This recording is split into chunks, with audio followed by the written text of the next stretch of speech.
मैंने तुम्हारा बहुत इंतजार किया कि तुम हमें बेबीलोन से बाहर निकालो। मैं एक छोटा बच्चा था जब मैं यहाँ आया।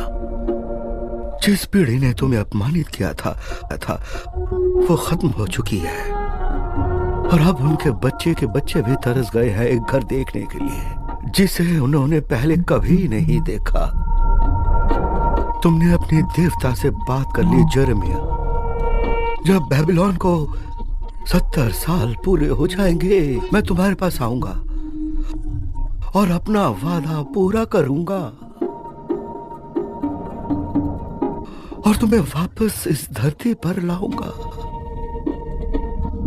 मेरा दिल खुशी से झूम उठता है कि अब That time has come.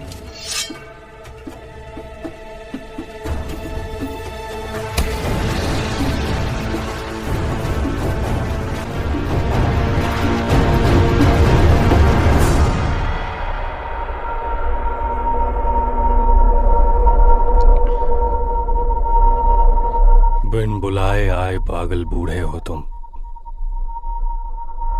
पर हत्यारे कम ही होते हैं। बल्कि एक बेवकूफ हत्यारा। मेरे हुजूर, मुझे माफ करना। तुम जानते भी हो तुम किसकी बात कर रहे हो। वो बेबीलोन का राजा है, इस धरती की चारों दशाओं का राजा।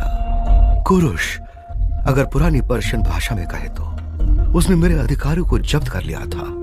मेरा जन्म सिद्ध अधिकार था जो शायद ना मिलता। वो है साइरस द ग्रेट।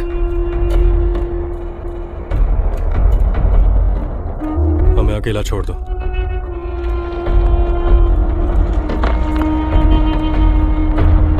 तुम हो कौन बूढ़े इंसान? मैं डैनियल हूं, बेंजामिन की जाति से, जिसे 70 साल पहले नेबुकदनेस्सर ने बंदी बना लिया था। महाराज, मैंने इस आदमी के बारे में सुना है। आपके नाम पर शहर पे कब्जा करने के बाद उसने डेरियस की सेवा की थी। कहते हैं इसने शेर की गुफा में रात बिताई है। कोई जानवर इसका कुछ नहीं बिगाड़ सकता। क्या ये सच है? जी हुजूर। अब मुझे पता है तुम कौन हो। बताओ क्यों आए हो यहाँ? मैं आपको एक कहानी सुनाना चाहता हूँ। 4 राजाओं की कहानी। एक समझदार, एक बेवकूफ और एक धोखेबाज, और एक जिसे हमेशा बुद्धिमान समझा जाएगा इस संसार में जन्मों जन्मों तक। मनगढ़ंत कहानी बना रहे हो? नहीं महाराज, मैं सिर्फ सच ही कहूंगा, और अगर आप सुनना नहीं चाहते तो आप मुझे कुछ भी बोलने ना दे। आओ, जब तक हम खाते हैं तुम हमारा मनोरंजन करो। चलो। शुक्रिया। हुजूर, हमें आज बेबीलोन जाना था। पैलेस वहां कल सुबह पहुंच जाएगा। जैसी आपकी मर्जी।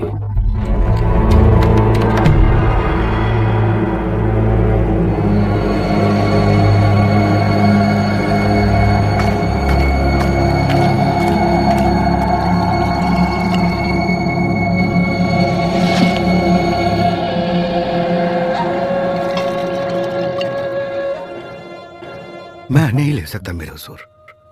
हुजूर, हिब्रू सिर्फ अपना ही खाना खाते और पीते हैं, जो कि इन्हीं के रीति रिवाजों से बनाया जाता है। तभी तो राजा के हाथ से लेना भी ये लोग अशुद्धि मानते हैं। तुमने मुझे वादा किया था कुछ कहानी सुनाने का। मैंने यात्रा में भी देरी कर दी है। अब तुम कहानी सुनाओ। तो सुनिए हुजूर, सबसे पहले मैं नेबुकदनेस्सर की बात करूंगा, जो कि बेबीलोन का राजा है। जब मैं छोटा बच्चा था कितना बढ़िया दिन है। मैं अब तक 10 लोगों को बचा चुका हूँ और अब मैं जा रहा हूँ वहाँ जहाँ जल्दी पैसे मिलते हैं और बड़ी रकम हाथ आती है। 1x बैट पर इतने ज्यादा पैसे जीते पर ये चंद सिक्कों से ही मिल सकते हैं। 1x बैट सट्टेबाजी की कंपनी। उसने ऐसे रन की हुकूमत को गिरा दिया था, मेरे लोगों की पुरानी नेमेसिस को। लेकिन इजराइल के दुश्मनों को खत्म करने के बाद भी हमें कोई राहत नहीं मिली, क्योंकि नेबुकदनेस्सर के तीसरे साल के दौरान में उसकी नजर जेरूसलम पर पड़ी और उसने उसे घेर लिया और राजा ने जुडिया के राजा को उसके हाथों सौंप दिया, साथ ही उसके सारे सिपाही और जितने भी कर्मी थे सबको।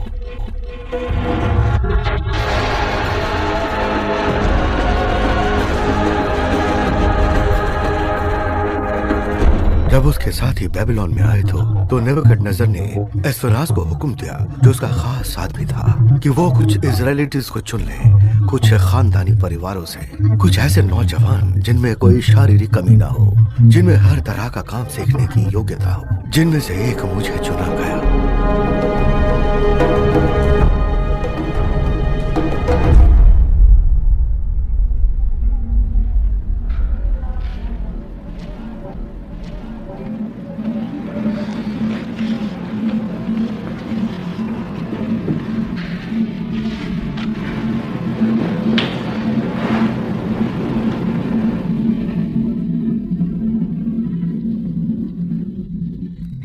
ओ लॉर्ड, जेरूसलम ने बहुत बड़ा पाप किया है। आज जो एक विधवा है, एक समय पर वो अनेक देशों की रानी थी, जिसको आज एक दासी बना दिया गया है और जिसके बच्चों को शत्रु का बंदी। मेरी आंखों से आंसू नहीं रुक रहे। हे भगवान, न्याय करो। तुम्हारे खिलाफ जाकर विद्रोह किया, माफ करो। हे भगवान, माफ करो मुझे और मेरे भाइयों को, और हमारे मन को शांति दो।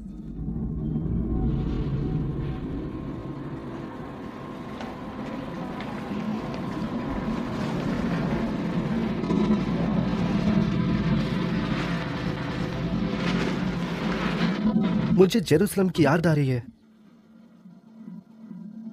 हाँ, मुझे भी। क्योंकि हम दोबारा वहां नहीं जा पाएंगे। विश्वास रखो मेरे भाइयों, अभी तो मैंने अपनी पढ़ाई शुरू ही की है, पर यहां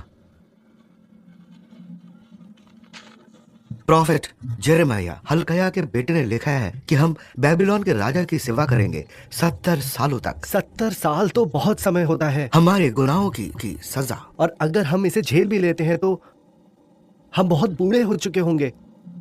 बल्कि बहुत बूढ़े। आपका भोजन तैयार है।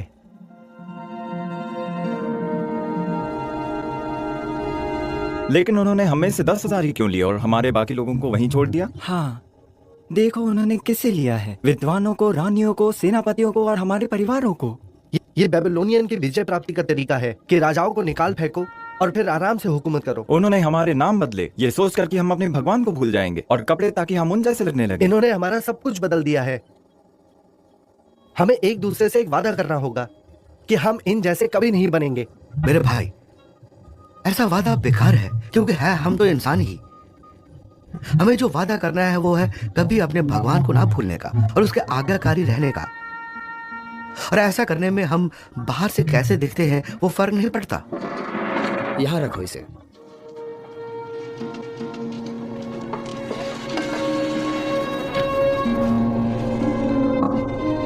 लॉर्ड स्टुअर्ट, क्या आप मुझे बताएंगे ये किसका मीट है? ये मीट कहां से आया और इसकी बलि कैसे दी गई?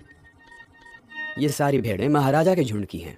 इन्हें नदी किनारे पाला जाता है और माड़ूब की मेज पर काट दिया जाता है। उसके बाद इनके गोश्त को रसोई घर ले जाते हैं।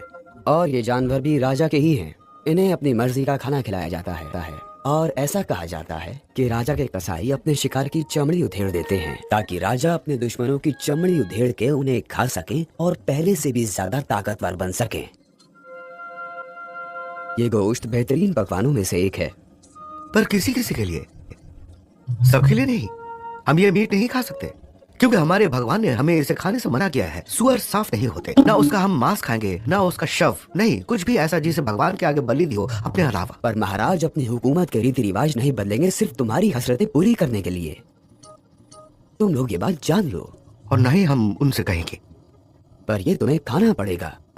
आप सबकी देखभाल की जिम्मेदारी मेरी है। अगर आपको इस तरह खाना बर्बाद करते देखा गया तो पता नहीं महाराज क्या करेंगे। वो मेरा सर कलम करवा देंगे। और हम ऐसा बिल्कुल नहीं चाहते। तो इसलिए आप अपने नौकरों को एक टेस्ट दीजिए, सिर्फ 10 दिनों के लिए। हमें सिर्फ खाने के लिए सब्जियां दीजिए और पीने के लिए सिर्फ पानी पानी। तब आप हमारी तुलना करना उन जवानों से जो कि ये शाही व्यंजन खा रहे हैं।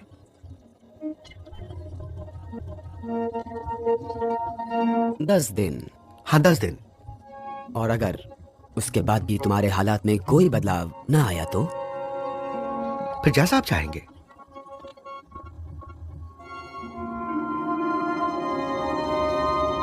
तुमने प्यार से कहा था, मैं हैरान हूं कि उसने मान लिया। इसमें कोई शक नहीं मेरे लॉर्ड।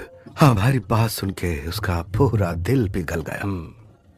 10 दिन के बाद मैं और मेरे भाई ज्यादा अच्छे और स्वस्थ लग रहे थे उन जवानों की तुलना में जिन्होंने वो शाही पकवान खाए थे। इसलिए चीफ यूनॉक ने हमें वही खाना खाने की इजाजत दे दी जब हमने शराब और मांस को ना कहा, और हम इस तरह अशुद्धि से बचे रहे। समय जल्दी ही बीतता गया। उन कुछ सालों में हम परदेश की जमीन पर ही रहते रहे, उन्हीं की भाषा बोलते रहे और विदेशी राजा के नीचे रहते रहे। इस सब के बावजूद हमारा दिल हमारे खुदा से ही जुड़ा था। और कुछ समय बाद ही मुझे और मेरे साथियों को नेबुकदनेस्सर के सामने पेश किया गया। राजा का जल्लाद एरयोक वहां तहखाने में रहेगा। अगर तुम्हें किसी काबिल ना पाया गया तो तुम्हें उसी वक्त खत्म कर दिया जाएगा, और साथ ही मुझे भी।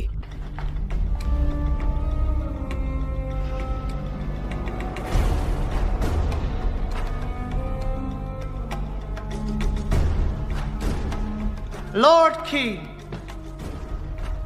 I present you the princes of Judah, preserved by the right hand of your mercy and tutored by the left hand of your wisdom. They are come before you now for judgment as to their training.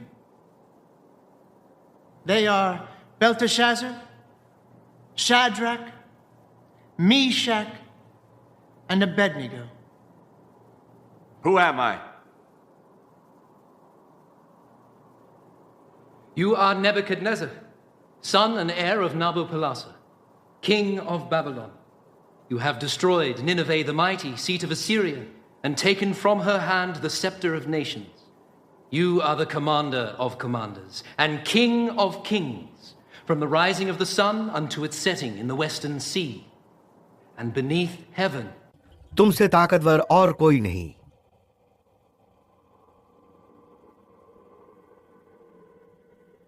तुम आगे आओ।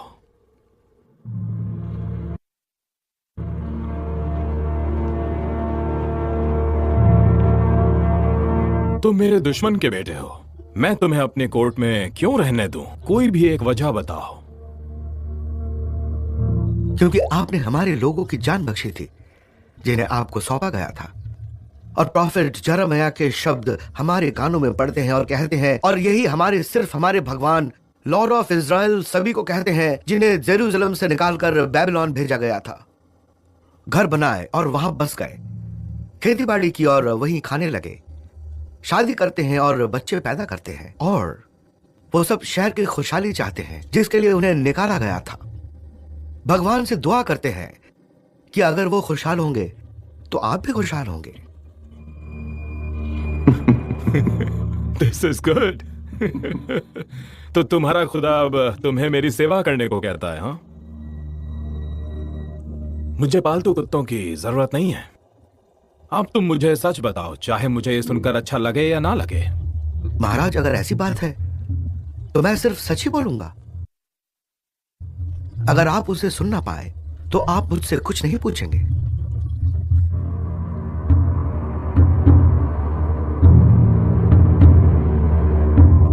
मुझे लगता है कि ये इस काबिल है कि सच की किताब में इसका नाम डालें।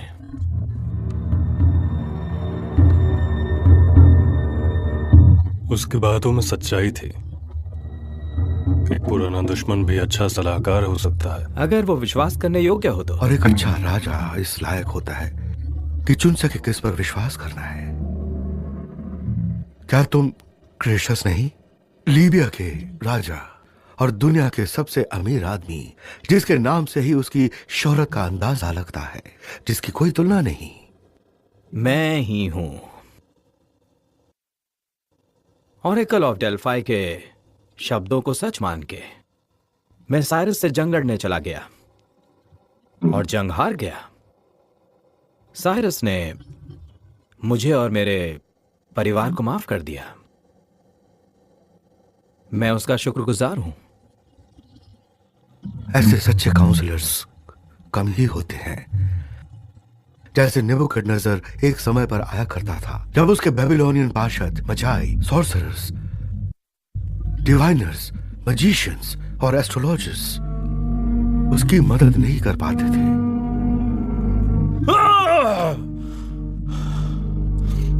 क्या हुआ महाराज? मेरे पार्षदों को बुलाओ। एन्चेंटर्स, एस्ट्रोलॉजर्स को यहाँ कहा ना सभी को।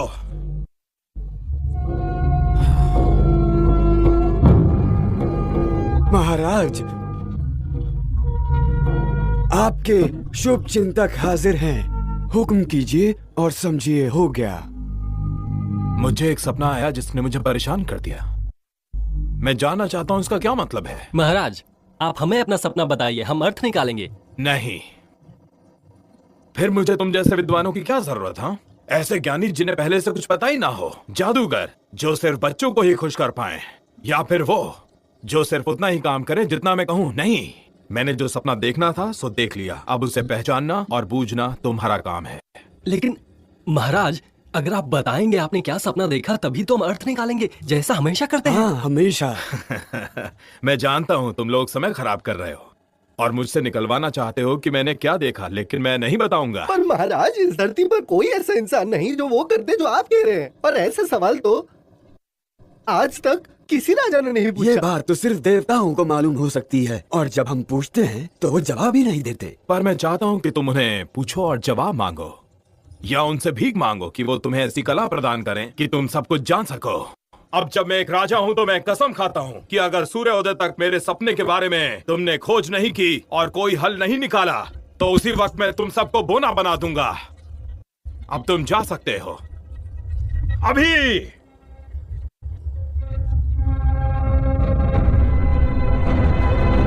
लॉर्ड एस्पेनस, क्या आप सच कह रहे हैं? हाँ, ये सच है। महाराज ने हमारे साथ ऐसा क्यों किया? तुम मेरे साथ चल के महाराज से खुद ही क्यों नहीं पूछ लेते?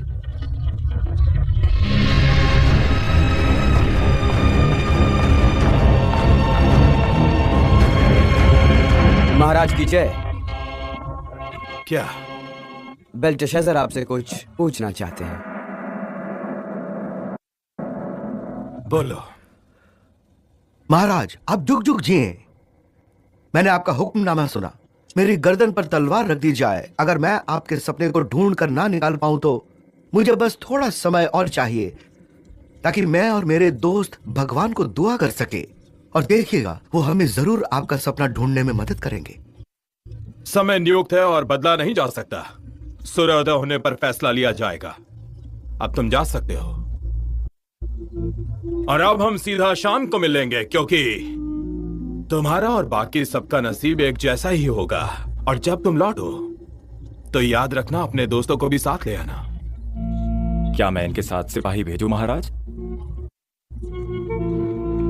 नहीं नहीं, अगर वो कह रहा है कि वो दुआ करेगा तो वो करेगा। मैं जानता हूं, इस बात पर तो मुझे पूरा यकीन है। अगर हम शहर से भाग जाते तो पूरी दुनिया ही हमारे खिलाफ हो जाती। मुझे कोई फर्क नहीं पड़ रहा था। मैंने जुबान दी थी तो उसे पूरा करना था। मैं दुआ करना चाहता था कि शायद मुझे जवाब मिल जाए। कैदियों को बांधने की तैयारी की जाए, और वो भी सूर्योदय होने से पहले। सभावासियों को बुलाया जाए।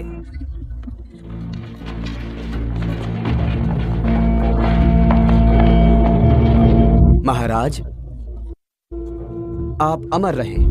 महाराज, इन्हें सजा न दी जाए, मैं आपसे भीख ये मांगता अच्छे हूँ। से जान लो, तुम्हारी मौत भी अब तुम्हारे हाथों में है। अगर तुमने मेरे सपने को जानकर कुछ हल निकाल लिया हो तो। मैं जरूर कर लूंगा। मैंने अपने भगवान से दुआ मांगी है हमेशा हमेशा से। उन्होंने बुद्धिमानों को सूझबूझ और ना समझो को ज्ञान बख्शा है।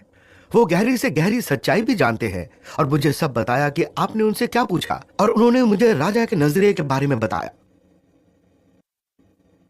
ठीक है तो बोलो।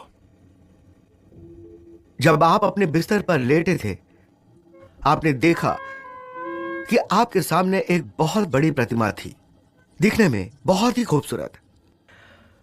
उसका सर खरे सोने का था, उसका सीना और हाथ चांदी के थे, उसका पेट और जांघें पीतल की थी, उसकी टांगें लोहे की थी, उसके पैर आधे लोहे और आधे पकी हुई मिट्टी के थे। आप जब उसे देख रहे थे तब चट्टान का एक हिस्सा काटा गया था, पर इंसानी हाथों द्वारा नहीं, और जाकर उस प्रतिमा के पैरों से टकराया और उसे चकनाचूर कर दिया। और तब सोना, चांदी, पीतल और मिट्टी सबके टुकड़े टुकड़े हो गए उसी वक्त, और आंधी सब अपने साथ ले गई पीछे बिना कुछ भी छोड़े। लेकिन जो पत्थर उस प्रतिमा से टकराया था वो एक पहाड़ बन गया और पूरी धरती पर फैल गया।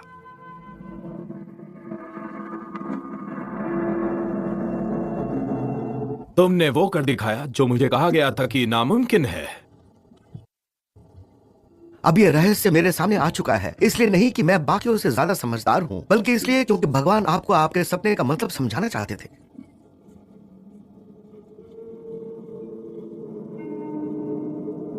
तुम इस सपने को ऐसे जानते हो जैसे तुमने इसे खुद देखा हो।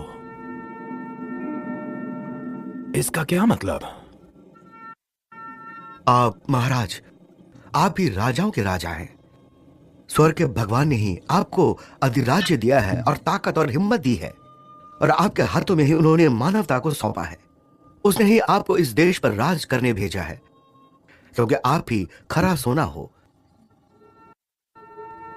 आपके बाद एक और राज्य स्थापित होगा, आपसे कमजोर, और उसके बाद तीसरा राज्य पीतल से बना पूरी दुनिया पर राज करेगा, और आखिरकार चौथा राज्य लोहे जैसा बलशाली, क्योंकि लोहा चीजों को टुकड़ों में तोड़ देता है। लेकिन जैसा कि आपने देखा कि पैर और अंगूठे कुछ मिट्टी के थे और कुछ लोहे के, तो यहाँ के लोग भी मिलावटी होंगे और एक साथ मिलकर नहीं रहेंगे, जिस तरीके से लोहा और मिट्टी।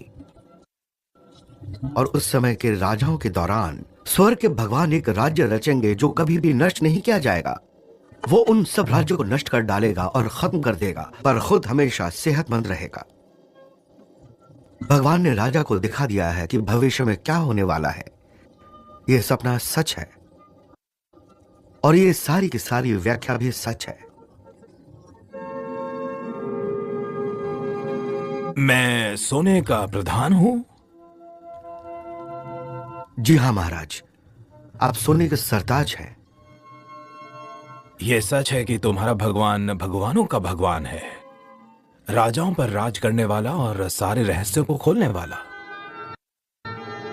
इस आदमी का आदर और सत्कार किया जाए और हमारी तरफ से इसे अशर्फियां दी जाएं। और इस तरह से मुझे राजा ने शासक बना दिया और पूरे बेबीलोन का राज्य सौंप दिया। और मेरी गुजारिश करने पर शैड्रिक, मिशेक और एबेदनीगो को भी प्रशासक बना दिया। राजा नेबुकदनेस्सर ने सोने की 90 फुट ऊंची मूर्ति बनवाई। सभी को उसके आगे झुकने और उसकी पूजा करने का आदेश दिया गया, और सबने ऐसा ही किया, सिर्फ 3 लोगों को छोड़कर। महाराज, क्या हम आपका थोड़ा सा कीमती समय ले सकते हैं? आपके वफादार गुलाम होने के नाते हमें सारे कानून पता हैं कि जब वो घंटा बजेगा तो हम सबको झुकना है और आपकी पूजा करते हैं। इन लोगों को, जिनको आपने बेबीलोन के राज्य का काम देखने के लिए मंत्री नियुक्त किया है, आप पर बिल्कुल ध्यान नहीं देते महाराज। जी महाराज, ना ही वो आपके भगवान को पूछते हैं और ना ही उस सोने की मूर्ति को जो आपने स्थापित करवाई है। क्या ये सच है? क्या तुम्हें मेरी मूर्ति के आगे झुकने से ऐतराज है? महाराज, इस बारे में हमें आपसे अपना बचाव करने की आवश्यकता नहीं है। सचमुच? तब तो तुम्हें भट्टी में डाल देना चाहिए और कोई भी तब तुम्हें मेरे हाथों से बचा नहीं पाएगा।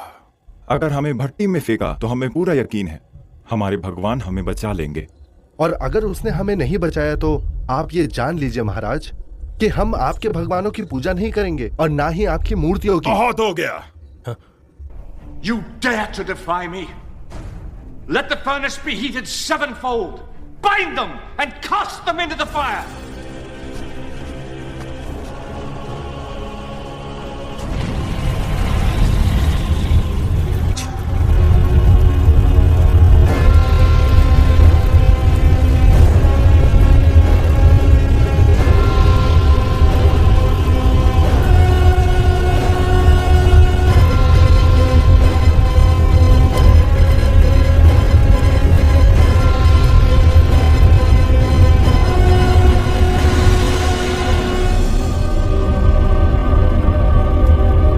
हमने उन तीनों को आग में झोंक दिया, पर अब मुझे 4 दिख रहे हैं और ये चौथा तो भगवान का प्रतिबिंब दिखाई पड़ रहा है। आग ने तुम्हारे शरीर को किसी तरह का कोई नुकसान नहीं पहुंचाया, बाल भी बांका नहीं हुआ, तुम्हारे कपड़ों में तो आग की गंध तक नहीं आई।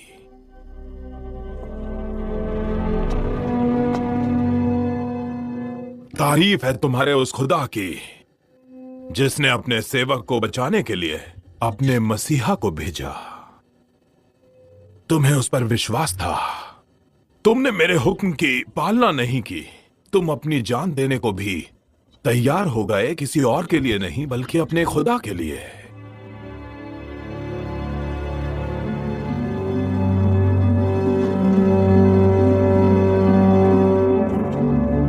इसलिए मैं हुक्मनामा जारी करता हूं, जो गलत बोलते हैं शैड्रैक, मीशा और अबेदनेगो के खुदा के लिए, कि उन्हें छोटे छोटे टुकड़ों में काट दिया जाएगा और उनके घरों को मलबे में बदल दिया जाएगा, और कोई भी खुदा इस रास्ते पर नहीं आएगा। और फिर कुछ समय तक सब कुछ ठीक रहा, जब तक नेबूकदनेस्सर की नींद फिर से हराम नहीं हुई एक और सपने से। लगता है नेबूकदनेस्सर की जिंदगी में तूफान आया हो सपनों और भविष्यवाणी का, जैसा मेरे साथ हुआ। मेरे पैदा होने से पहले मेरे दादा एस्टेर्जेस को एक सपने ने परेशान किया था, जब एक बाढ़ ने उनके राज के समय पूरी धरती पर कब्जा कर लिया था। वो अपने ज्योतिषियों से मिले, पंडितों से मिले भविष्य जानने के लिए। उन्होंने बताया कि उनका पोता ही एक दिन सब कुछ हड़प लेगा, तो उन्होंने अपनी बेटी मैंडेन को दूर भेज दिया, और जब उसका बेटा पैदा हुआ तो उसे चुराने की तैयारी की और उसे पहाड़ी पर मरने के लिए छोड़ दिया। पर एक चरवाहा जिसकी बीवी ने उसी समय एक मृत बच्चे को जन्म दिया था, अपने पति को इस मृत बच्चे से जीवित बच्चे को बदलने के लिए राजी कर लिया, और उस चरवाहे ने उस बच्चे को अपना लिया। राजा ने जब मृत बच्चा देखा तो अपने कर्मों का पछतावा हुआ। उसे 10 साल तक पता नहीं चला कि वो लड़का जिंदा था, और उसने उस बच्चे को माफ किया और उसे अपने असली माँ बाप से मिलवा दिया। कुछ समय के लिए इस बारे में सब भूल गए। जब बहुत सालों बाद एक दिन, जब तुमने अपने दादा के शहर में पैर रखा और सैनिकों के सर पर उसने सिंहासन पर कब्जा कर लिया, बूढ़े आदमी को बंदी बना लिया, और इस तरह भविष्यवाणी सही साबित हुई। बूढ़ा एस्टेर्जेस इस भविष्यवाणी के बारे में जानता था, पर कुछ कर पाने की ताकत नहीं थी, क्योंकि अगर भविष्यवाणी हो चुकी थी तो कोई भी आदमी अपनी ताकत का इस्तेमाल नहीं कर सकता था। फिर सुनिए, जैसे मैंने कहा कि वो सब जानता था, और यही नेबूकदनेस्सर के पागलपन का कारण बन गया, क्योंकि जब वो उस सपने के बारे में सोचता था, उसके जादूगर, भूत साधक और ज्योतिष एक बार फिर से भविष्य जानने में असफल रहे। जब मैं सो रहा था, मुझे एक ऐसा सपना आया कि मैं डर गया। जो तस्वीरें मैंने देखी उन्होंने मुझे डरा दिया। और मैंने देखा मेरे सामने, मेरे बहुत ही करीब, धरती के बीचों बीच एक पेड़ था। एक बहुत ही बड़ा और ताकतवर पेड़, जैसे आसमान को छूता हुआ और दूर दूर तक धरती पर फैला हुआ। उसकी पत्तियां बहुत ही खूबसूरत थीं। उस पर बहुत से फल लगे थे और मैदान का शैतान भी उसके नीचे पनाह लेता था और पंछी उसकी टहनियों में रहते थे और हर जीव को उसने आसरा दे रखा था। मैंने फिर से देखा तो एक दूत को मैंने स्वर्ग से उतरते देखा और वो जोर से चिल्लाया, पेड़ को काट डालो, इसकी टहनियों को काटो, इसकी पत्तियों को काट डालो, इसके फलों को फेंक दो, उस शैतान को यहां से भागने दो और पंछियों को टहनियों से उड़ने दो और उसकी लोहे और तांबे से बनी टहनियों और जड़ों को जमीन पर दबे रहने दो, वहीं नीचे ही, और उसे स्वर्ग से गिर रही बूंदों में भीगने दो। उसे इस धरती के जानवरों के साथ रहने दो और उसके दिमाग को बदल जाने दो इंसान से जानवर के दिमाग में। यही मेरा सपना था। इसका क्या मतलब है? महाराज, ये सपना आपके दुश्मनों पर लागू होता है और इसका अर्थ आपके विरोधियों से है। जो पेड़ आपने देखा, जो बहुत ही बड़ा और ताकतवर है और जो आसमान को छू रहा है, आपका बड़ापन बढ़ता ही रहेगा। आप बन चुके हैं महान और ताकतवर। आपका बड़ापन बढ़ता रहेगा जब तक कि वो आकाश को छू न ले और आपका शासन धरती के कोने कोने में फैलता रहेगा।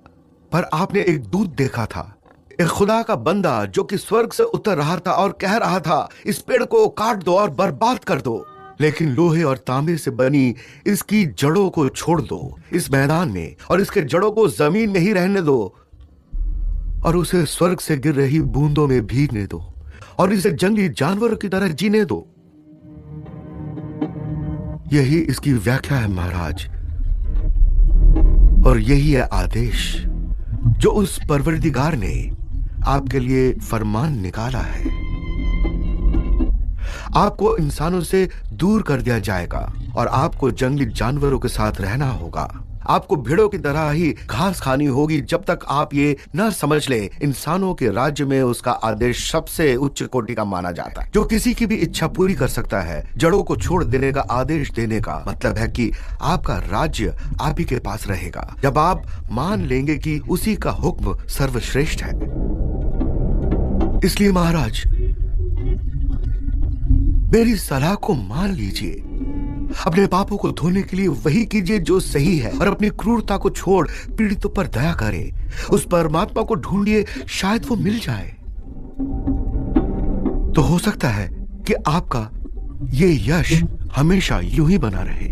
पर राजा की याददाश्त ज्यादातर छोटी होती है और 12 महीनों के बाद जब राजा अपने किले बेबीलोन की छत पर सैर कर रहा था तो क्या पूरी दुनिया में ऐसा कुछ है? कभी नहीं हुजूर। मेरी ये ऊंची इमारत पहाड़ जैसी, जिससे हिलाया भी नहीं जा सकता, मसाले और ईंटों से इसकी बुनियाद रखी थी। मैंने अंडरवर्ल्ड के सभी निचले हिस्से को रोक दिया है और इन सभी पहाड़ों को ऊंचा उठा दिया है। क्या ये वाकई में लाजवाब बेबीलोन नहीं, जिसे मैंने अपने शानदार महल को बनाया है अपनी ताकत से, अपने गौरव के लिए? अभी उसके शब्द मुंह में ही थे जब स्वर्ग से एक आवाज आई, नेबूकदनेस्सर, तुम्हारे इसी अभिमान और उस परवरदिगार को सम्मान ना देने के कारण तुमसे तुम्हारे अधिकारों को छीना जाता है। अब चले जाओ इस राज्य से जिसे तुम अपना कहते हो। तुम्हारा दिमाग अब जानवर जैसा छोटा हो जाएगा और तुम इधर उधर घूमोगे जब तक तुम अपने से ऊपर उस भगवान को न मानो। नेबूकदनेस्सर के बारे में की गई इस घोषणा के तुरंत बाद ही वो बात पूरी हो गई।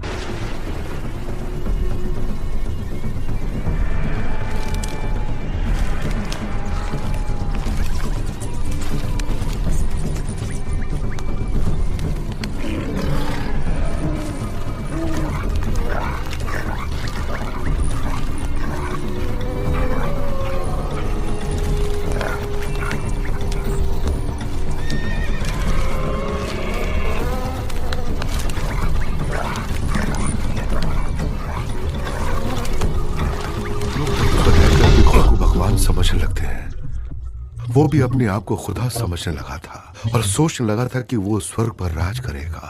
पर खुदा को ये मंजूर ना था, क्योंकि जो वो था वो उससे ज्यादा बनने की ख्वाहिश की थी और वो उससे भी कम बन गया जिसके लिए वो बना था।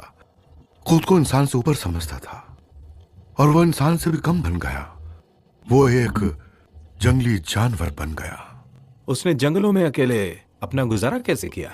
उसके इस पागलपन वाली हालत में भी न उसे शेर और न ही भालू ने तंग किया, जबकि वो अकेले और निहत्थे ही इधर उधर घूमता रहा और बिना कपड़ों के वही सोता रहा जहां उन्हें अपना खाना मिलता था।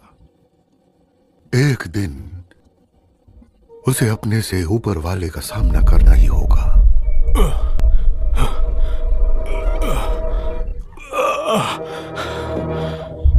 सात साल तक उसने बेबीलोन के राज्य पर राज किया, पर अभी उसका समय पूरा नहीं हुआ था जब उसने स्वर्ग की तरफ देखा और माना उस परवरदिगार को सम्मान जो सदा सदा के लिए है। उठो नेबुकदनेस्सर,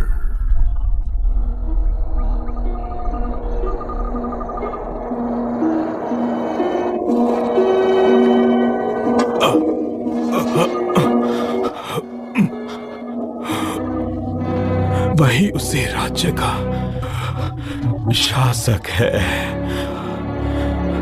उसके सामने इस संसार का कोई भी इंसान कुछ नहीं। उससे जैसा ठीक लगता है वो वैसा ही करता है। स्वर्ग की सारी शक्तियों और धरती के सभी लोगों में से कोई भी उसे ना नहीं कह सकता।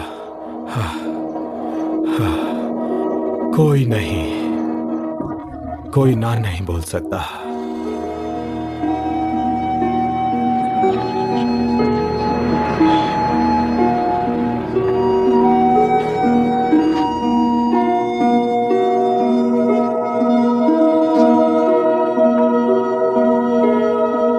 अपनी जगह पर रहो, क्योंकि अब मैं वैसा नहीं हूं जैसा मैं था।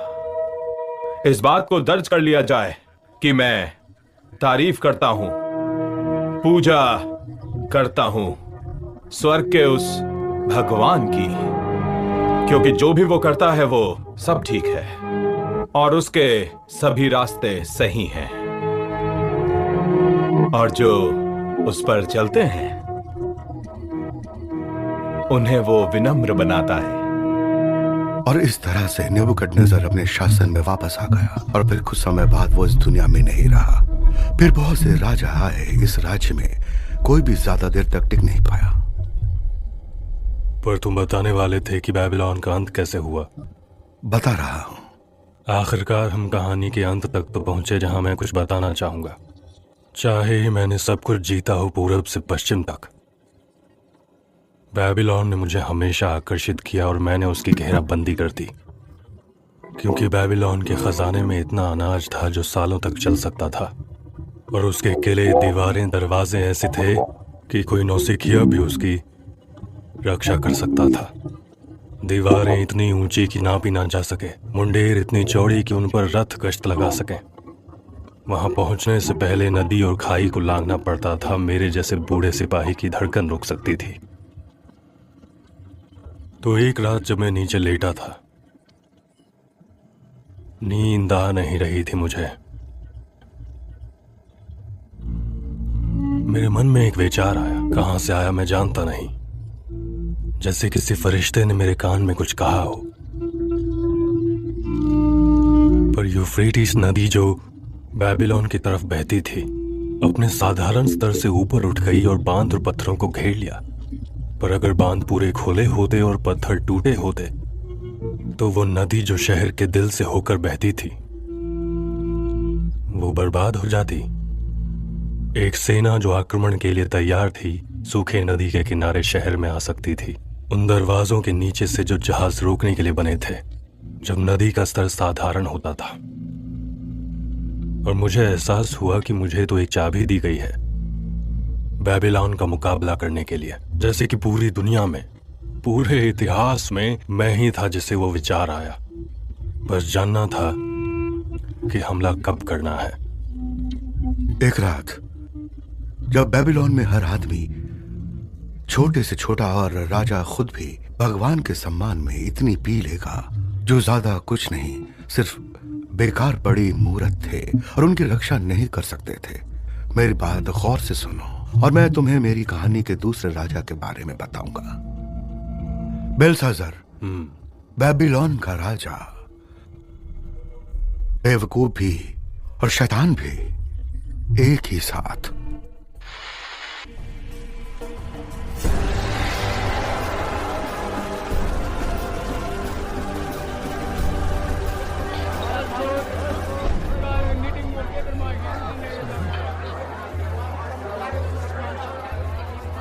कई साल हो गए ऐसा इंतजाम देखे हुए। बहुत खूबसूरत किया है ऐसे। सारी रंगीनियां हैं यहाँ। महाराज, बस बहुत हुआ। हमारे पास अभी भी उनके किले से 3 गुना बड़ी दीवार है, समझे? और हमारे भंडारों में आज भी इतना राशन है कि आने वाले 10 सालों तक सबका पेट भर पाए। हमारे पहरेदारों ने पर्शियंस को खोदते हुए देखा है हुजूर। इस बात को लेकर वो बहुत फिक्रमंद हैं हुजूर। ठीक है, उन्हें घेराबंदी का आदेश दे दो पूरे शहर में, मगर पहले उन्हें पक्की सड़क बनानी होगी खाई के पास, और उसमें ही उन्हें महीनों लग जाएंगे। और तब तक के लिए हम मार्डुक के नाम पे आनंद उठाते हैं। बेबीलोन के महान भगवान मार्डुक के नाम।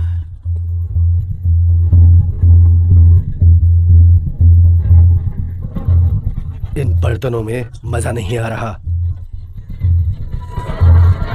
और मैं ऐसे नहीं पी सकता।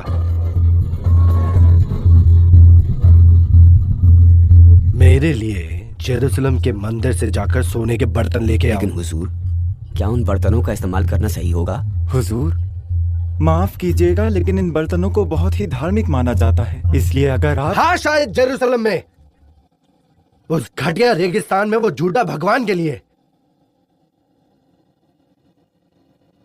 मगर वो हमारे भगवान के किसी काम का नहीं। हम उसका इस्तेमाल करेंगे जैसा मुझे सही लगता है। लेकर आओ उन्हें।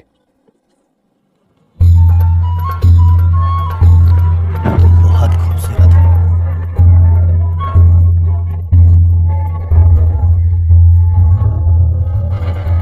हाँ, देखो इन बर्तनों को।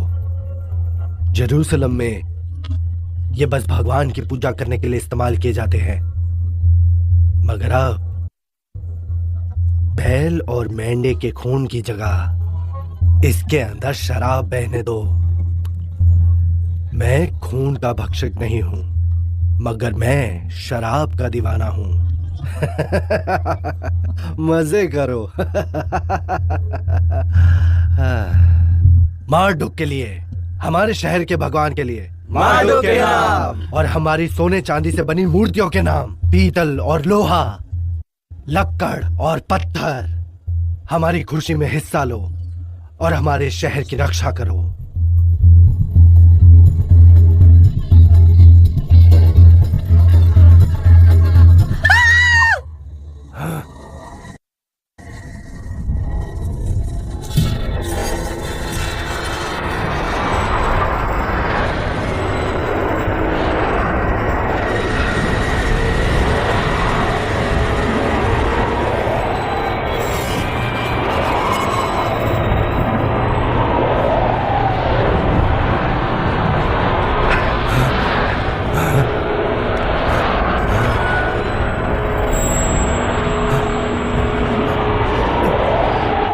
पढ़ पाया और मुझे बता पाया इसका क्या मतलब है, मैं उसे बहुत सारा इनाम दूंगा और उसके गले में सोने की माला डालूंगा और उसे शासन का तीसरा सबसे बड़ा अधिकारी बना दूंगा।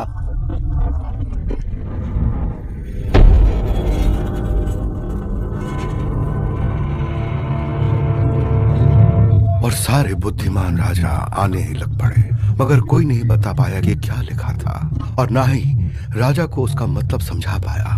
बेल्शस्सर और भी ज्यादा डर गया। एक यहूदी ने तुम्हारे पूर्वज नेबुकदनेस्सर को बताया था इन सपनों के बारे में। वो कामयाब हुए जब सब नाकामयाब हुए थे। वो आदमी डैनियल जिसे राजा बेल्शस्सर ने बुलाया था वो तुम्हें इसका मतलब बता सकता है? क्या वो जिंदा है? हाँ है।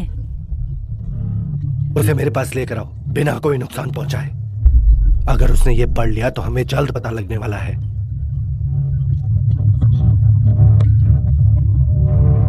दुनिया में कोई भी चीज इतनी पवित्र नहीं है कि शराब के सामने उसे अपवित्र ना किया जा सके। कुछ भी नहीं हुजूर।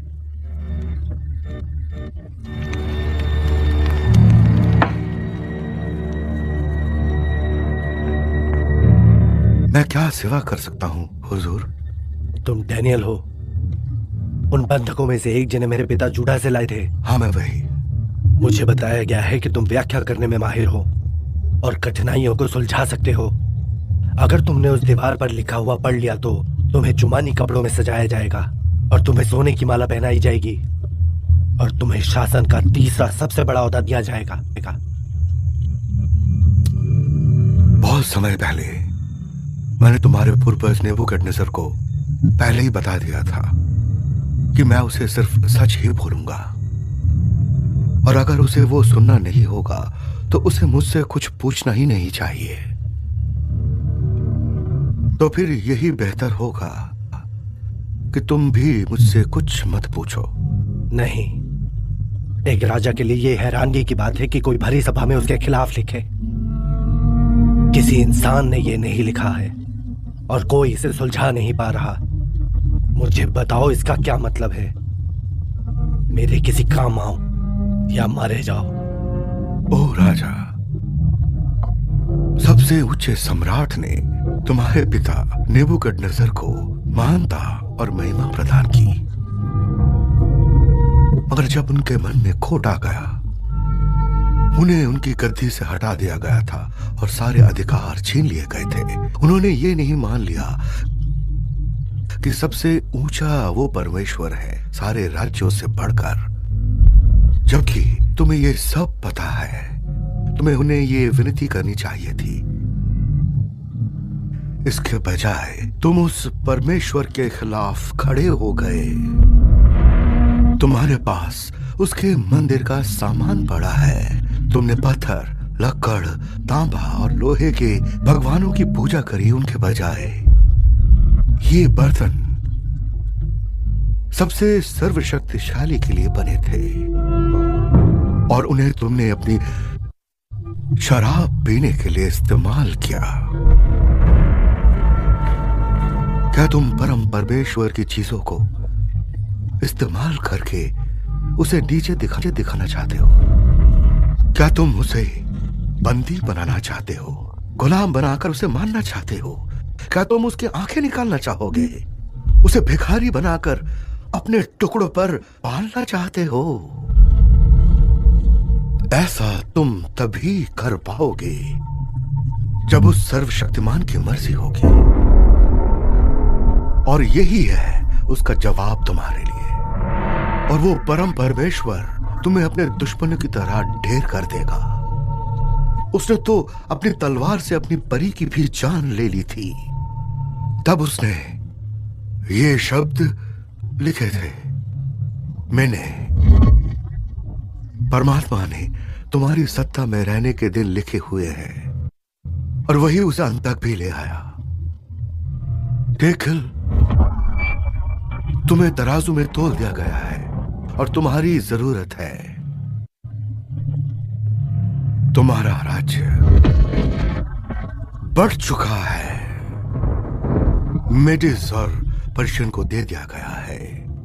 इस रात तुमसे तुम्हारी जिंदगी छीन ली जाएगी और सूरज उगने से पहले तुम्हारा शरीर नीला पड़ जाएगा, और तब भगवान कहेगा, तुम्हारा अंत आ चुका है, तुम्हारा राज खत्म हुआ, तुम्हारी सत्ता का अंत हुआ। क्या अब कुछ नहीं हो सकता? नहीं, तुम्हारे घमंड की वजह से तुमने न सिर्फ अपने आप को बल्कि अपना घर, बाहर, अपनी विरासत, अपने शहर और अपना राज्य सब कुछ गंवा लिया। अब ये तुम्हारे ऊपर है कि तुम आखिरी पल कहां बिताओगे। पर तुम्हारा अंत देखकर अब तुमसे कौन प्यार करेगा, अब तुमसे कौन डरेगा। अब शायद ही कोई गुलाम तुम्हारी सेवा करेगा। सब तुम्हारे भाग्य से बचने के लिए मरुस्थल की तलाश करेंगे जो तुम्हारा है।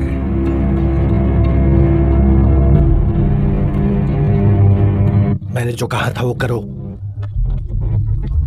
इस आदमी को जुमानी वस्त्र पहनाई जाए, इसके गले में सोने की माला डाली जाए, क्योंकि मैं अभी मरा नहीं हूं।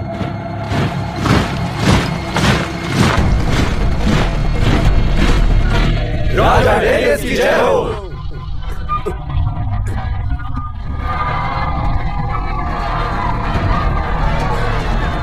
मैं बेबीलोन का राजा बेल्शाज़ार हूं। हाथ छोड़ो मेरा। तो नहीं तो मारे जाओगे। कभी नहीं।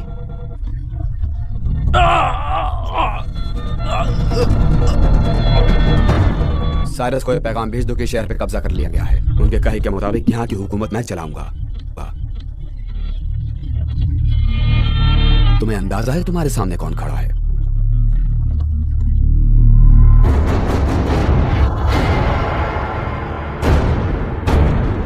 तुम डेरियस हो, मिड पर्शियन। तुम साइरस के अंकल और पिता समान हो, जिसने कि छल कपट से शहर छीन लिया था।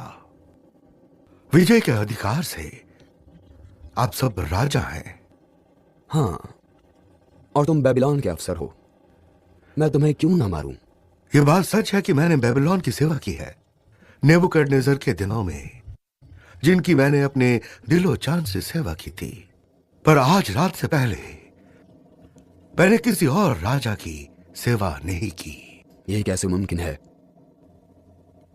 यह बेल्शाज़ार को बताने के लिए एक इनाम है कि आप शहर को ले जाने वाले हैं। ये तुमसे किसने कहा? क्या हमारे बीच कोई गद्दार है?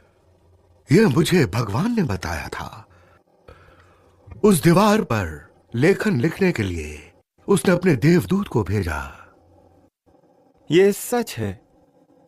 उसने संदेश को पढ़ा और महाराज को बताया कि संदेश में लिखा है वो आज रात मारे जाएंगे। उसने राजा को बताया कि वो आज की रात मरने वाला है। मैं जन्म से जूडिया के राज्य का यहूदी हूं।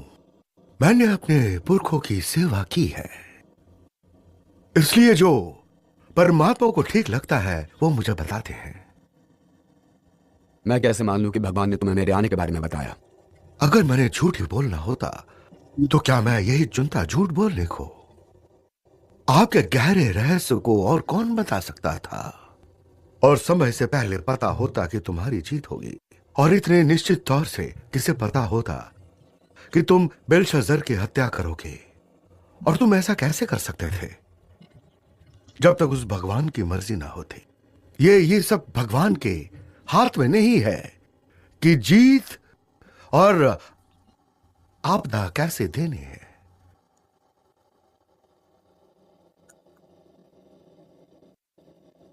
मैं इस तोहफे को अपने लिए इस्तेमाल करने की आज्ञा दे देता, लेकिन मैं तुम्हारे यकीन कैसे करूं हिब्रू? मैं तुमसे सच कहूंगा मेरे हुजूर, और अगर तुम सच नहीं सुन सकते तो तुम्हें मुझसे कुछ नहीं जानना चाहिए। तो ठीक है, आपका ऊंचा दर्जा देखते हुए मैं आपको बेबीलोन में 3रा स्थान देता हूं। पर पर्शिया में ऐसा नहीं होता, क्योंकि मेरे नीचे 3 प्रशासक हैं और सबका दर्जा एक जैसा है। फिर भी मैं तुम्हें उनमें से एक का दर्जा देता हूं। और बाकी सलाहकारों का क्या?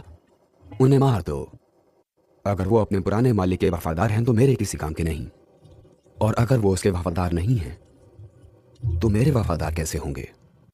डेरियस, वो खून और शादी दोनों रिश्तों से मेरे चाचा थे, और साथ ही मेरे राज्य में सलाहकार भी थे। डेरियस ने 120 शक्त्रपों को लगाने की कृपा की, उनके ऊपर प्रशासकों के साथ पूरे राज्य में शासन करने के लिए, जिसमें से एक मैं था।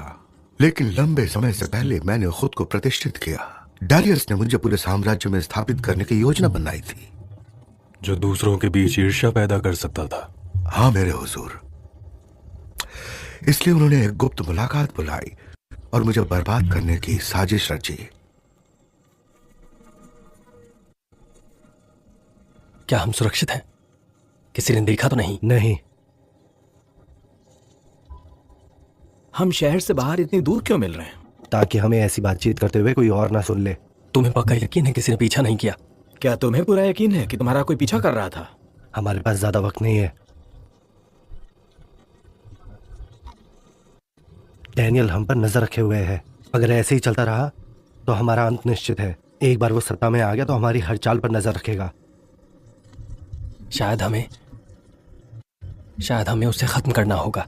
कैसे? शिकार दुर्घटना? वो शिकार नहीं करता। अचानक बीमारी या डूबने से? उस पर कौन विश्वास करेगा? शायद हम उसे फुसला सकते हैं। कैसे? ना तो उसमें कोई भ्रष्टाचार है और ना ही वो कोई गलती करता है। वो मेहनती होने के साथ साथ निपुण भी है। कोई तो रास्ता होगा। वो दावा करता है कि वो इतना प्रभावी इसलिए है क्योंकि वो दिन में 3 बार प्रभु की प्रार्थना करता है।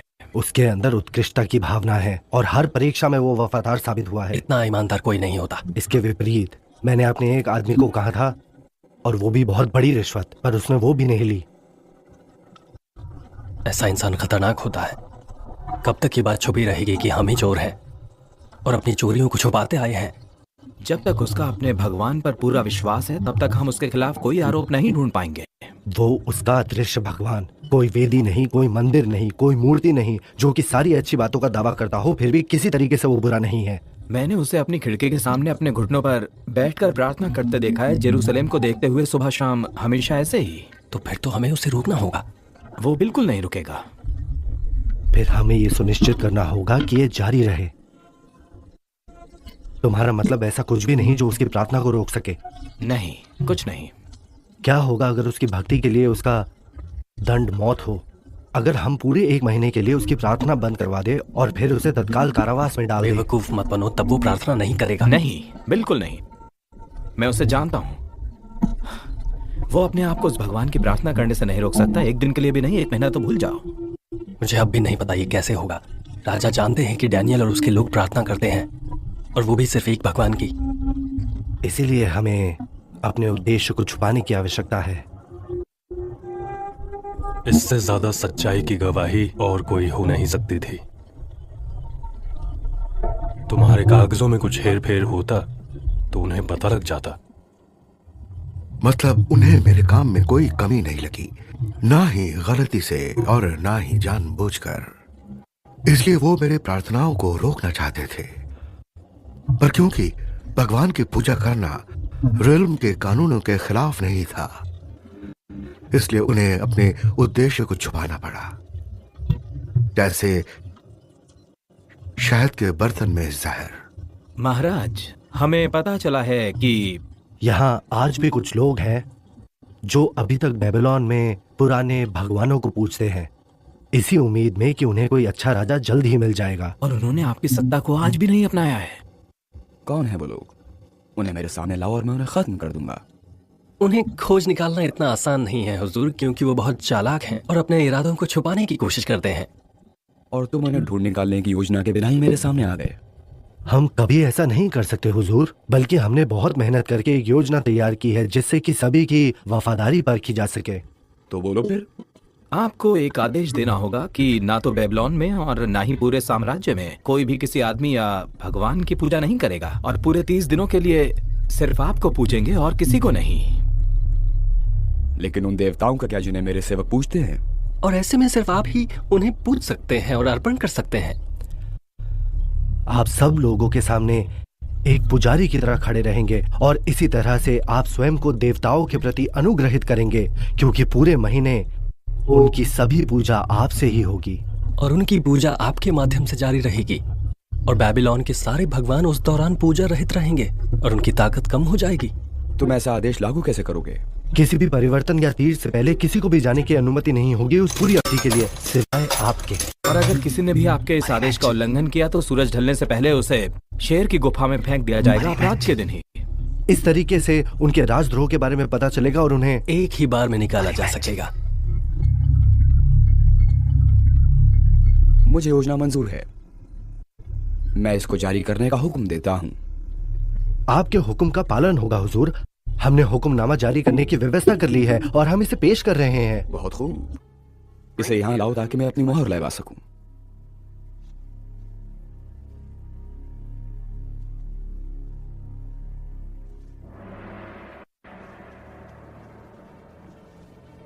सारी दुनिया को सुनाओ और पालन करवाओ। डैरियस को आगे इस पर विचार करने की कोई आवश्यकता नहीं थी। डैरियस को सैनिक के रूप में अच्छा अनुभव था, लेकिन शासक के रूप में बहुत कम, जब तक बेबीलोन ढह नहीं गया। एक बार हस्ताक्षर करने के बाद आदेश को बदला नहीं जा सकता। कानून के लिए हर आदेश रद्द किया जा सकता है, मगर कानून नहीं। और कानून स्वयं विरोधाभास नहीं कर सकते। और कानून परिवर्तनीय नहीं है, चाहे वो राजा ही क्यों ना हो। और एक बार कानून लिखने के बाद स्वयं राजा भी उसे बदल नहीं सकता। पर्शिया का कानून ऐसा ही है। डैनियल, राजा की मोहर अभी सूखी भी नहीं है और तुमने पहले ही कानून का उल्लंघन कर दिया। तुमने अपना फैसला बता दिया। तुमने अपने भगवान को अपने राजा से ऊपर चुना। ले जाओ इसे।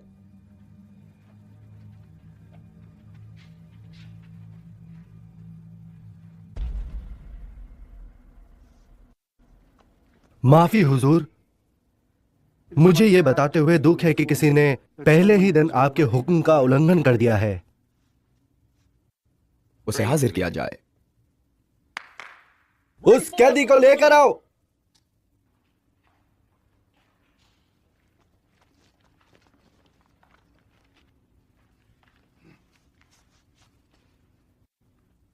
डैनियल, ये जुड़ा के निर्वासितों में से एक है। ये आपकी बात पर कोई ध्यान नहीं देता हुजूर, और ना ही उस कानून पर जो आपने जारी किया है। वो आज भी दिन में 3 बार प्रार्थना करता है। ये कैसी बेहुदा हरकत है। डैनियल मेरे खास सलाहकार हैं। कानून से ऊपर कोई नहीं। सही कहा जी महाराज, कानून से ऊपर कोई भी नहीं। हुक्मनामा लेकर आओ।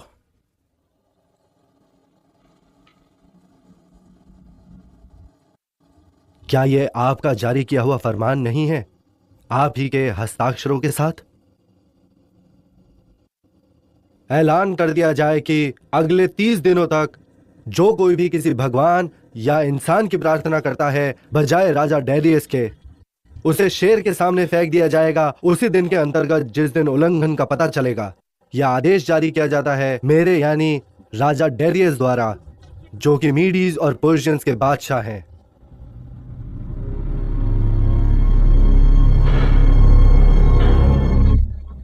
मेरे सभी सलाहकारों को बुलाओ, हम इसकी सुनवाई शुरू करेंगे। हुजूर, आप अमर रहे। मेरे पेशी लगाने की कोई जरूरत नहीं है। मैं दोषी हूं। राजा के कानून का पालन नहीं कर सका। राजा के आदेश अपरिवर्तनीय हैं। एक बार बोलने के बाद बदले नहीं जा सकते। मैं अपने सभी सलाहकारों को हुक्म दूंगा कि ऐसा कोई रास्ता निकाला जाए जिससे यह कानून लागू ना हो पाए। मुझे नहीं लगता उन्हें कोई कारण मिल पाएगा। उन्हें ढूंढने दीजिए महाराज, मगर बहुत थोड़ा समय है, क्योंकि आदेशों के अनुसार जिस दिन अपराध या नियमों का उल्लंघन हुआ है उस दिन ही दंड दिया जाएगा। सूरज पहले ही ढलना शुरू हो चुका है और आपके पास उसके ढलने तक का ही समय है। डैरियस खुद से काफी नाराज था कि उसने अपने आप को बेवकूफ बनने दिया, यह देखते हुए कि उनका उपदेश सम्मान प्रदान करना नहीं बल्कि मुझे खत्म करने का था। तभी डैरियस ने पूरे हुक्मनामे में यह खोजने का आदेश दिया कि शायद कोई तरीका निकल आए जिससे मेरी जान बच सके।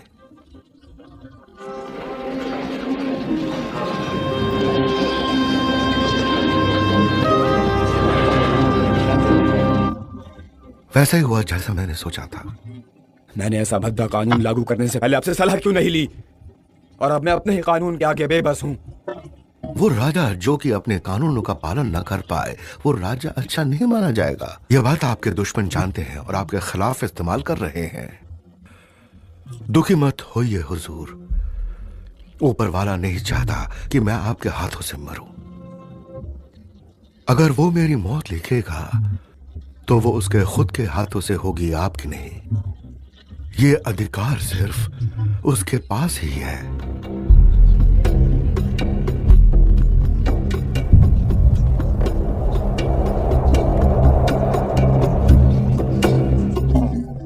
और अब समय हो चुका है हुजूर।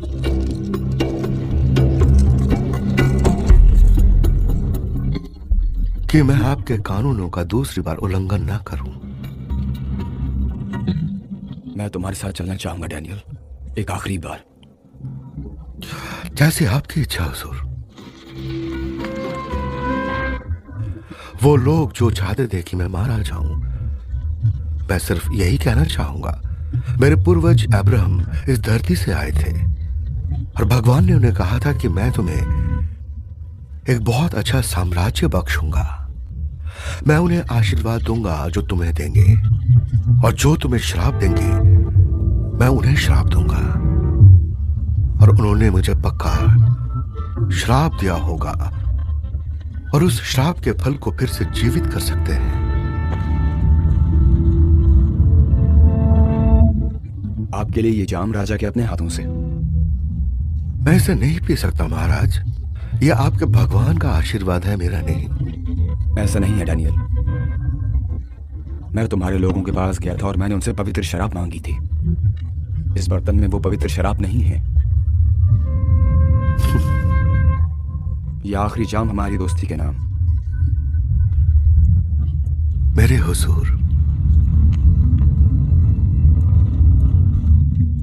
अलविदा मेरे दोस्त। विदाई जरूर है, लेकिन अलविदा नहीं। देखते हैं सुबह क्या दिखाती है।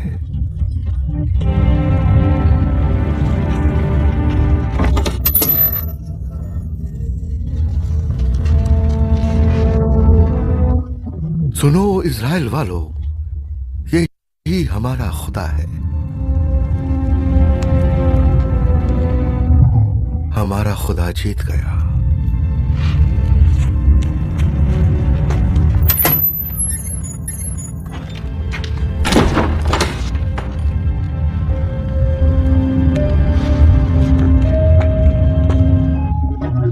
वो हमसे खफा है। वो भूल जाएंगे। मुझे यकीन है सुबह तक डेनियल को सब भूल चुके होंगे। अब फिर से हमारी जरूरत होगी।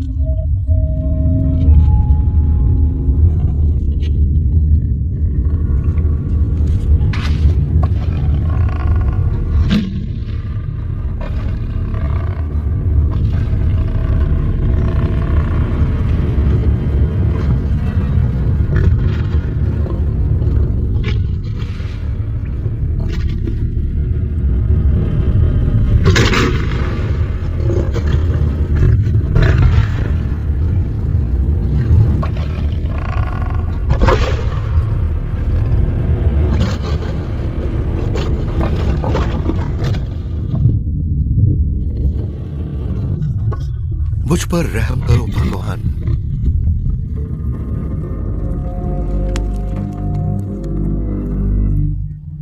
नहीं नहीं, इन सबको यहां से ले जाओ, ले जाओ सबको। आज रात मैं डैनियल की याद में खामोश रहूंगा और व्रत रखूंगा। अब चले जाओ।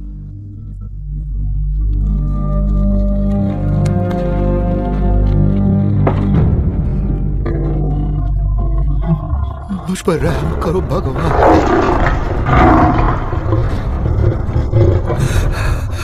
इन शेरों के बीच में आप मेरी आत्मा में बसते हैं भगवान। आप ही मुझे इन भाले जैसे दांत वाले जानवरों से बचा सकते हैं भगवान, जिनकी जीभ तलवारों जैसी है और दांत भाले जैसी है। मैं सिर्फ आप ही का नाम पुकार रहा हूं भगवान। मेरे दिल की गहराई से मेरी विनती सुनिए परमेश्वर, और मेरे पास आइए। आपने कहा था डरना नहीं है। हे भगवान, मेरी भी सुन लीजिए, मेरी जिंदगी बख्श दीजिए।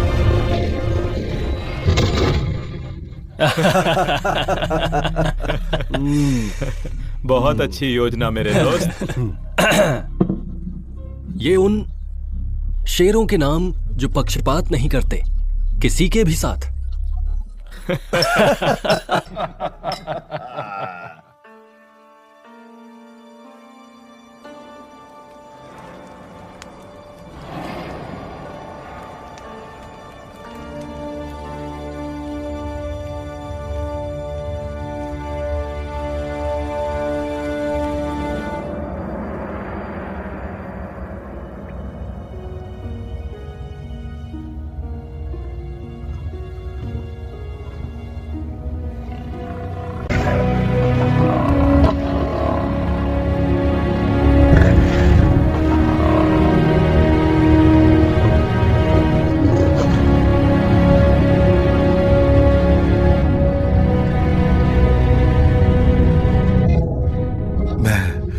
सदा ही अपने भगवान की पूजा करूंगा। उसकी प्रशंसा हमेशा हमेशा मेरे लबों पर रहेगी। और जो तुझे कुछ नहीं समझते परमेश्वर, उन्हें कभी कुछ नहीं मिल सकता। एक सच्चे इंसान को बहुत सी मुसीबतें आ सकती है, पर भगवान उसे हर हाल में बचा लेता है।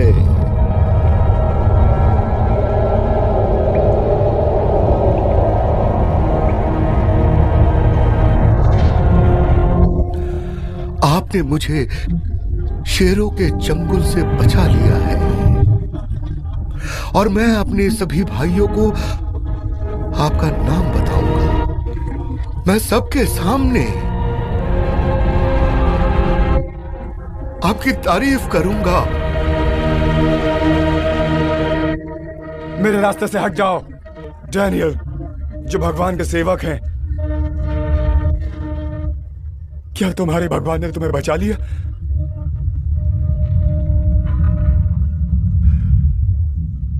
हे राजा, आप सलामत रहे। मेरे भगवान ने मेरे लिए मसीहा भेजा है, और उसने शेरों का मुंह बंद कर दिया। उन्होंने मुझे कोई नुकसान नहीं पहुंचाया, क्योंकि मैं उनकी आंखों में बिल्कुल निर्दोष था। बाहर आओ।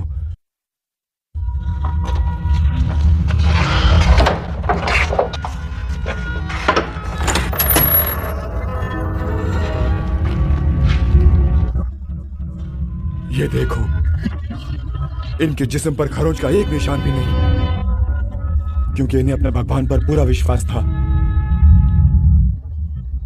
बेशक तुम्हारा भगवान सबसे महान है, क्योंकि जब तुम शेर के चंगुल में थे, तुम उसकी हिफाजत में थे। क्या कीमत देनी होगी अगर एक इंसान दूसरे इंसान का खजाना चुराए तो? खुद अपने हाथों से। और अगर वो लूटा हुआ इंसान राजा हुआ तो, और वो उसका बेशकीमती खजाना हुआ तो बताओ उसके लिए मौत से कम कोई सजा होगी क्या? वो एक यहूदी है, और तो आप उस पे इतना विश्वास क्यों करते हैं? यही यहूदी पर हुजूर कीमती खजाना है। ये अपने भगवान से बात करता है, और उसका भगवान भी उससे बात करता है। तुमने अपने फायदे के लिए मेरे साथ धोखा किया। तुमने मेरे ही शब्दों को मेरे खिलाफ जाल बनाकर इस्तेमाल किया। तुम जानते थे मैं अपने आदेश वापस नहीं ले सकता, लेकिन उस भगवान ने, डैनियल के भगवान ने, खुद आकर उसे मरने से बचा लिया। उन्हें 6 दिन तक भूखा रखा गया था, लेकिन आज उन्हें खाना जरूर दिया जाएगा। नहीं नहीं नहीं नहीं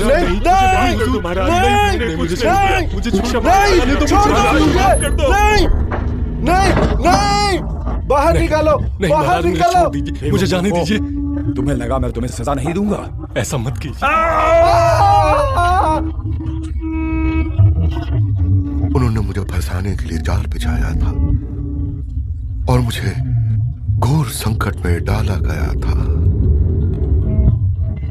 उन्होंने मेरे रास्ते में गड्ढा खोदा था। But they have fallen into it themselves. कि मेरी हुकूमत के हर कोने में लोगों को इज्जत देनी होगी और पूजा करनी होगी। डैनियल के भगवान की।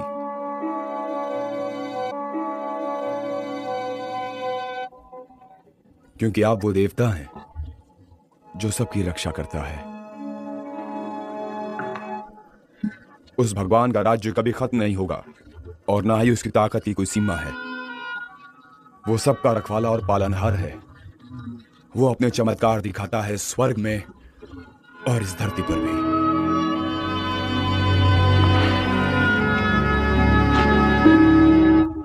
उसने मेरे दोस्त डैनियल को शेर के चंगुल से बचा लिया।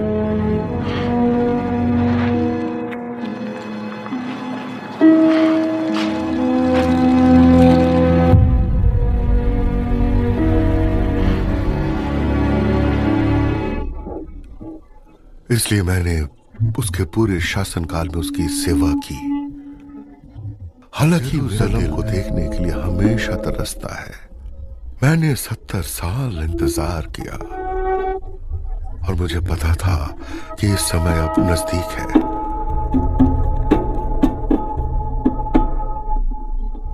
भगवान अपने पैगंबर यिर्मयाह के माध्यम से जब बेबीलोन के 70 साल पूरे हो जाएंगे तब मैं तुम्हारे पास आऊंगा और मेरा किया वादा पूरा करूंगा परमेश्वर, और तुम्हें वापस इस धरती पर लेकर आऊंगा। मेरा दिल खुशी से झूम उठता है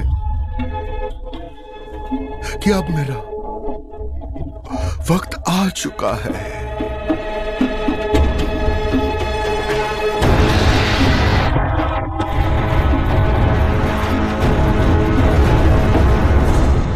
तुम्हारा सफर तुम्हें यहां तक लाया है।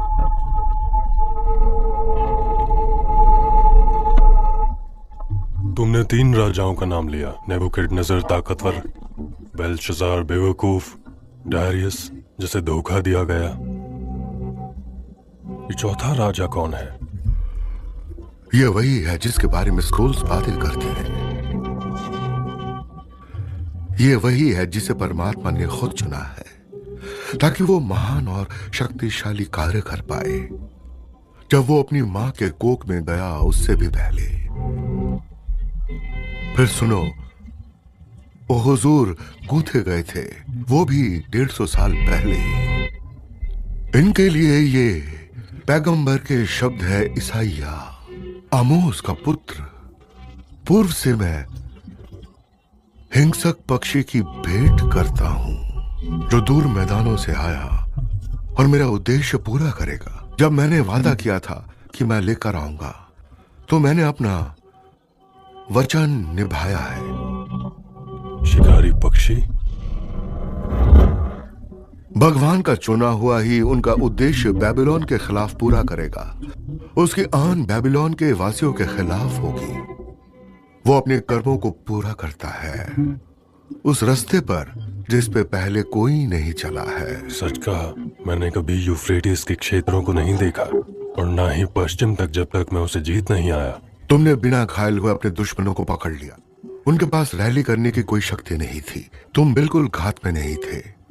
आप तब तक सुरक्षित थे जब तक आपने उन्हें आगे बढ़ने के लिए चुना। क्या तुम नहीं थे? जो एक प्रभु अपने अभिषिक्त जनों से कहता है, साइरस जिसकी मैं दाहिने हाथ की कसम खाता हूं। साइरस? क्या इसमें मेरा नाम लिखा है? हाँ, लिखा है साइरस जिसकी मैं दाहिने हाथ की कसम खाता हूं कि मैं राष्ट्रों को अपने अधीन करूंगा और राजाओं की धज्जियां उड़ा दूंगा। उनके सामने दरवाजे खोलूंगा ताकि वो दरवाजे बंद ना हो। मैं तुम्हारे पहले जाऊंगा।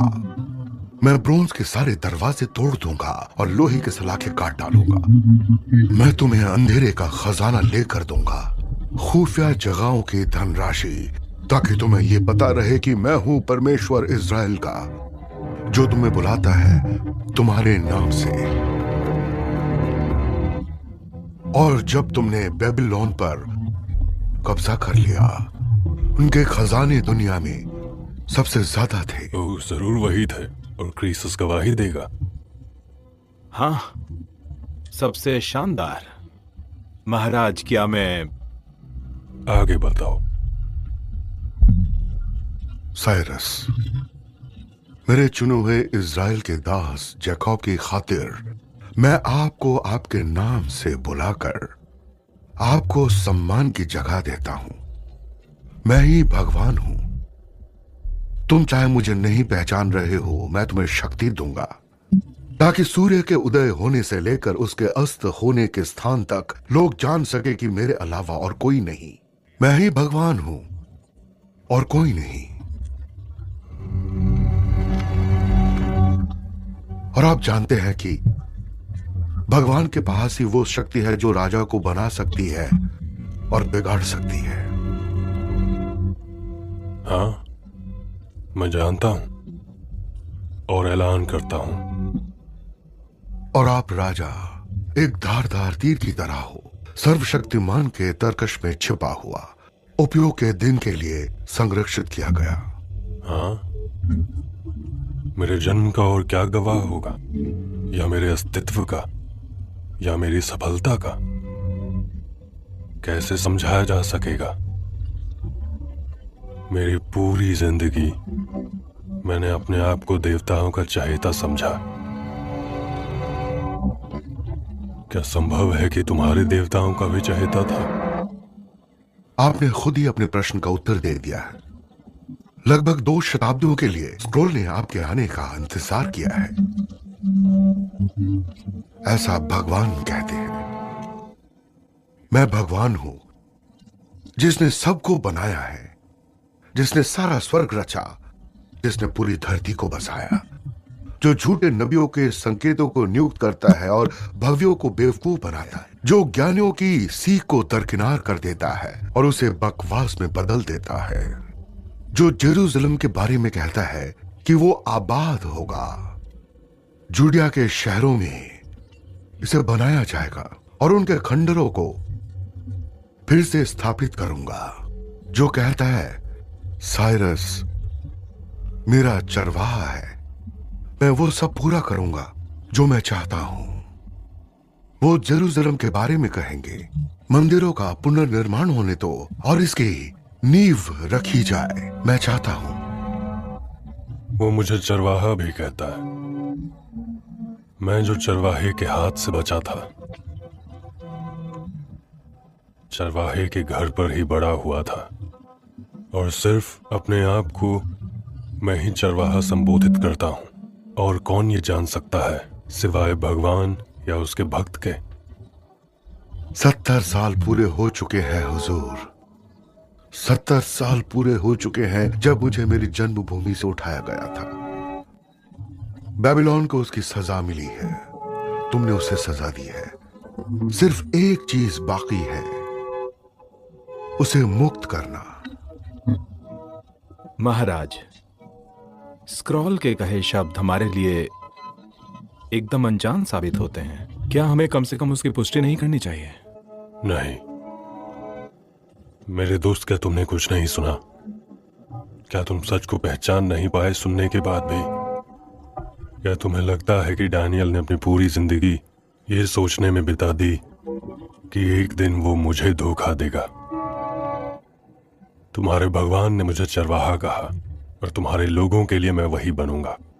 उन्हें भेड़ियों से और अत्याचारियों से बचाऊंगा ताकि उन्हें एकत्रित कर बंधन से छुड़ा सकूं और उनकी वापसी हो पाए।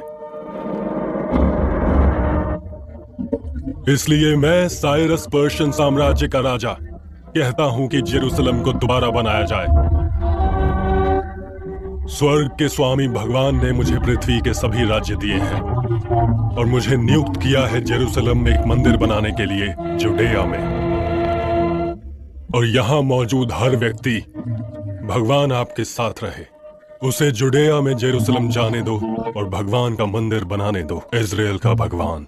मेरे इन सब वर्षों में मैंने कभी एनवी को नहीं जाना, लेकिन मैं उस दिन उसके करीब आया जो पहले कभी Than I ever have, for I would never see the temple I so yearned to see. However, my heart was joyous as my brothers and sisters departed on their journey home, while I remained in Babylon, awaiting the day when I too would be gathered to my ancestors. And remember me also, O Lord, and show mercy according to your great love.